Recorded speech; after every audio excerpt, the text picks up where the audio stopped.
XenonZcar here.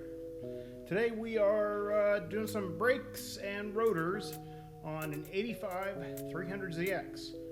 Wouldn't you know it? Shout out to Curtis. Shout out to Curtis. Anyway, let's go ahead and show you what we got started up. So here we are. We went ahead, took the caliper and pads off. Customer complaint was that he's getting a vibration when applying the brake. So we did a run out on the brake rotor, and sure enough, the rotors are warped. They actually have a little bit of scarring too, if you can see, just barely. The pads weren't terrible, but you can definitely tell they were wearing a little funny. So what we're going to do is we're going to go ahead and take the brake caliper, bracket off, disassemble the hub, go ahead and pull off the rotor off the hub, repack bearings, and reassemble everything. So let's go ahead and get started. To go ahead and get the brake caliper bracket off, we have two 19mm bolts here, that one there and that one there. I already started to loosen these, so we'll go ahead and get this pulled off and then we'll start on the hub.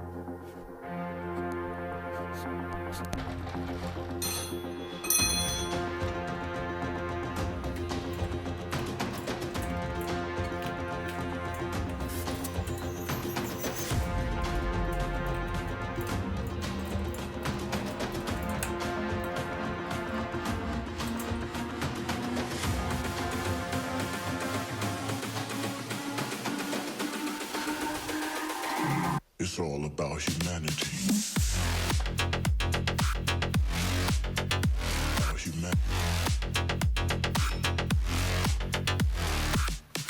Alright, now to go ahead and get the hub off, you want to go ahead and first remove your cap. The easiest way to do this, get your flathead screwdriver, push in and twist.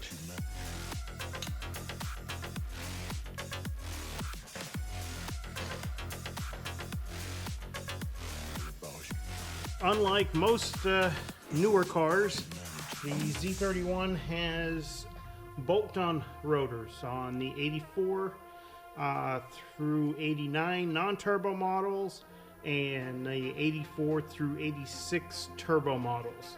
On 84, 85 non-turbos, you got a 4-lug rotor like this. 86 and up non-turbo, it's 5-lug. Looks the same, but you have 5 lugs. Your 87 and up turbo models have slip-on rotors that you're usually accustomed to, where they just slide over the lugs. Now that we have the cap off, we got to take off the cotter pin, which is right here.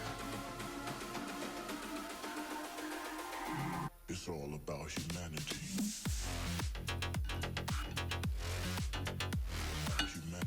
Gets a little messy. Cotter pin's out. You can take out the retainer. It's all about humanity. And then the nut. Now the nut's not really torqued that tight.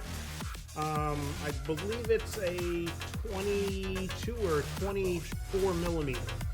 Let me go grab that real quick and we'll get this taken off. Okay, the hub nut is actually 26 millimeter. Got a 26 millimeter open and box end wrench. We'll go ahead and get this loosened. As you can see, it's not very tight. Reason for that is your preload is set with this nut on the bearings. That's your torque specifications that you see in your factory service manual. You first torque the nut to that factory spec, and then you back it off so you have very little drag on the rotor itself or on the hub. It should pop right off.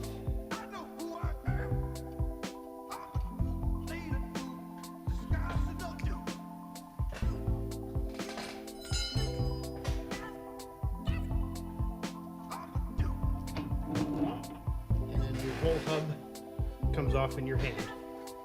You have an inner seal, bearing, and bearing races.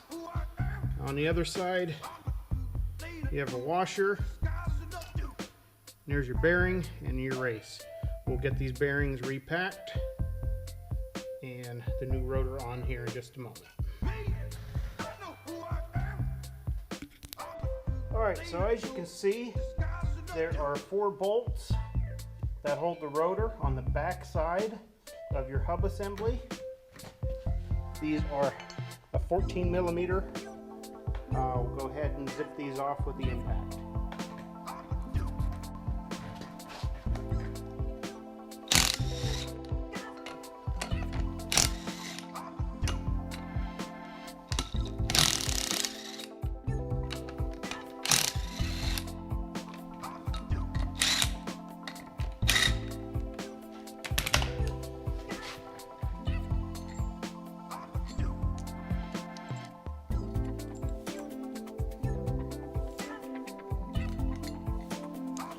Once you have the nuts out, or the bolts out, now comes the fun part. Breaking the rotor free of the hub. Pretty much what I do is I go ahead and put it back on the spindle and give it a good whack with a dead blow.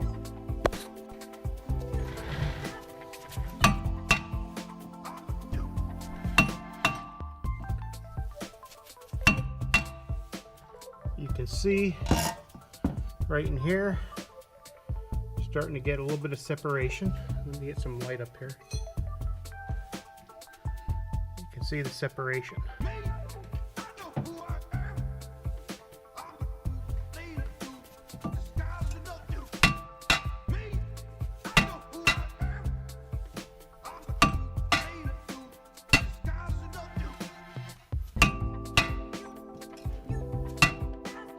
Once you get good separation, what I'll do then is I'll take it back off, get a pry bar behind it, and it should pop right off. This is what it looks like with the rotor and hub apart. So what we're going to do, take this rotor, toss it, put the new rotor on, and bolt it up, and repack the bearings, put everything back together. And get right on. Here you can see the difference between the new and old rotors. Let's go get her bolted up.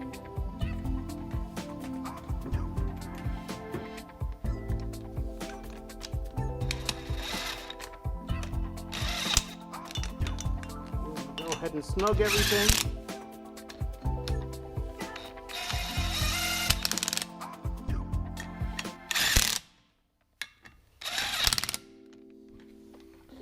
And then torque them to spec in from the manual.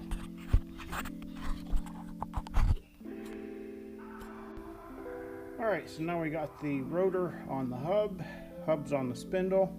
Just have to reassemble the hub nut. The bearings are re-greased.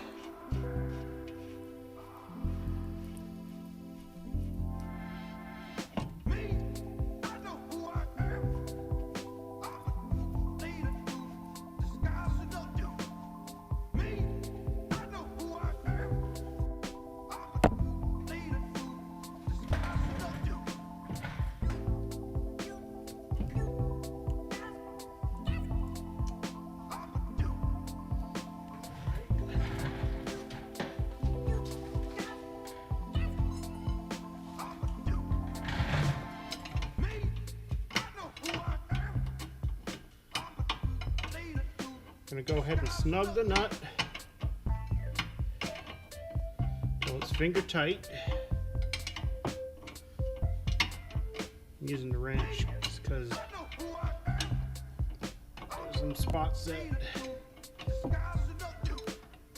keep it from stopping. Alright, now that I have pressure on it, what we're gonna do is gonna go ahead and put 18 to 22 foot-pounds of torque on this to seat the bearings correctly. Let me grab a torque wrench.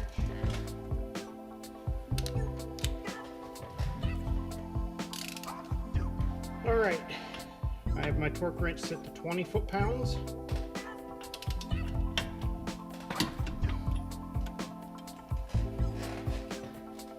Clicked. Now, if you notice, this is really, really tight at this point. So what we're going to do, we're going to loosen it up just a hair.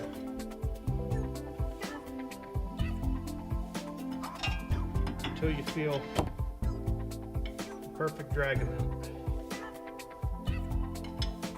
It's a little too loose.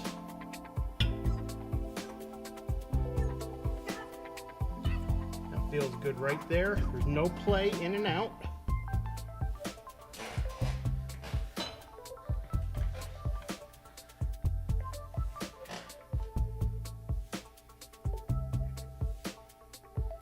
At this point, take your castle nut, put it on, and get a new cotter pin because these are cheap.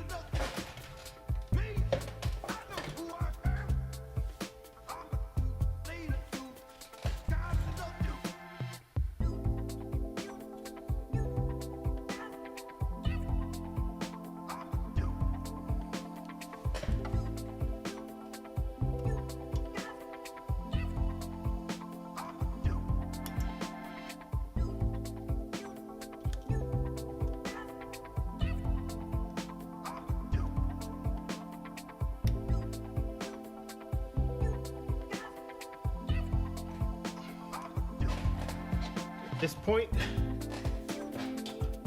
the hub is done. Go ahead and take your cap.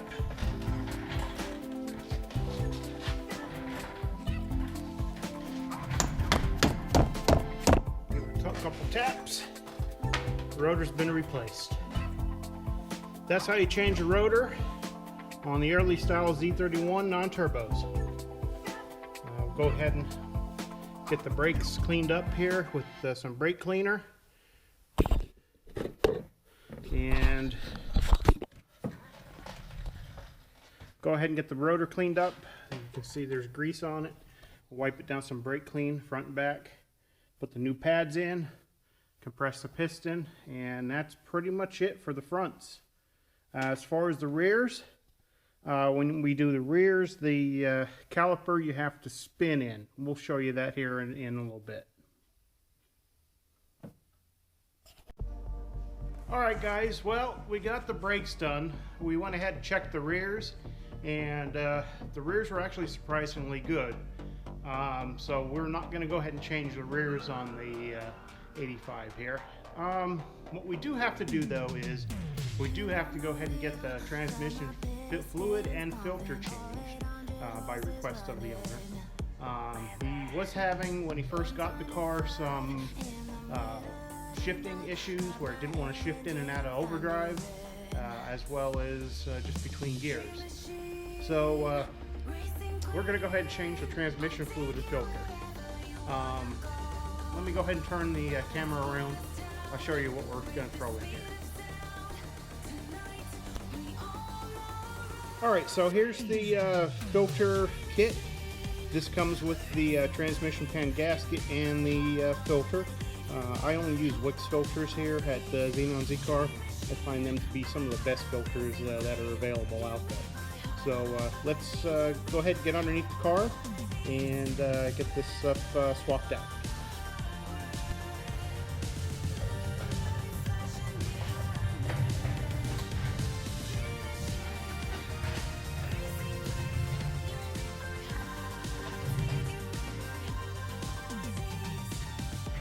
Alright, so here we have the transmission pan. I got a bunch of little 10mm bolts to take out to go ahead and get this off. The exhaust is real close, but we should be able to get them.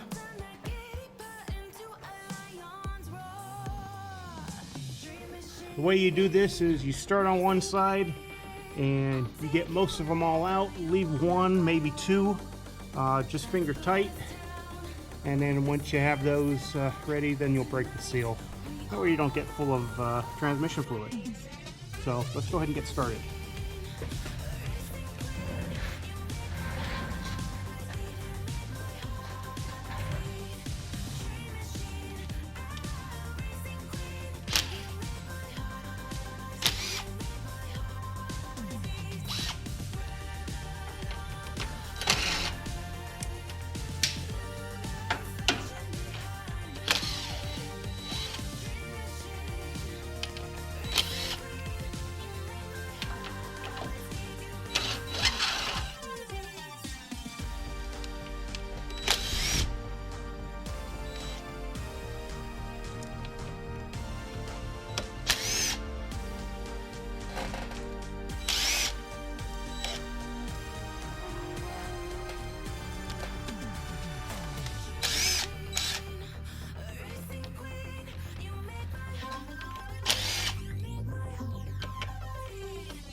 All right, we have all but 2 bolts out.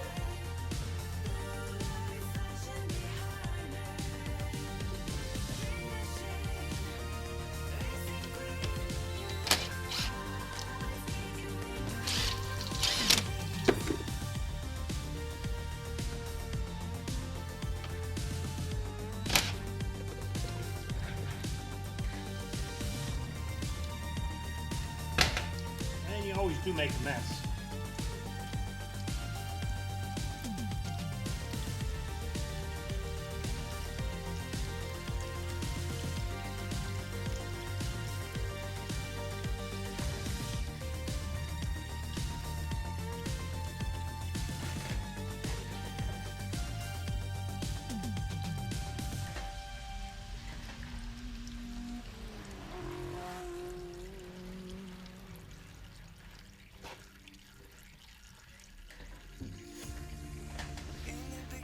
That's what shock brags are for.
empty. We'll go ahead and get that cleaned up.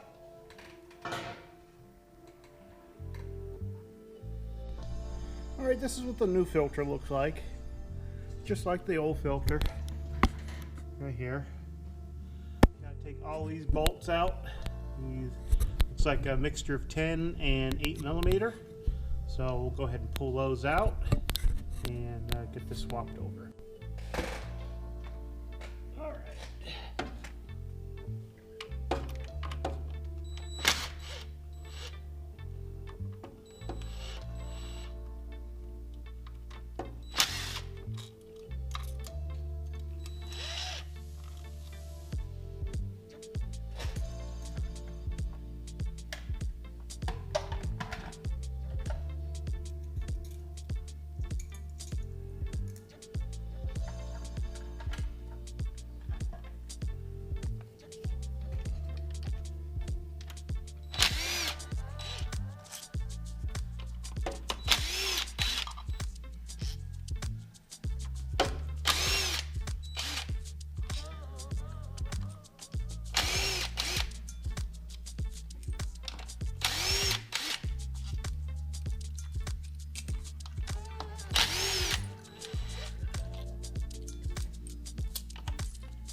There's the last of the fluid.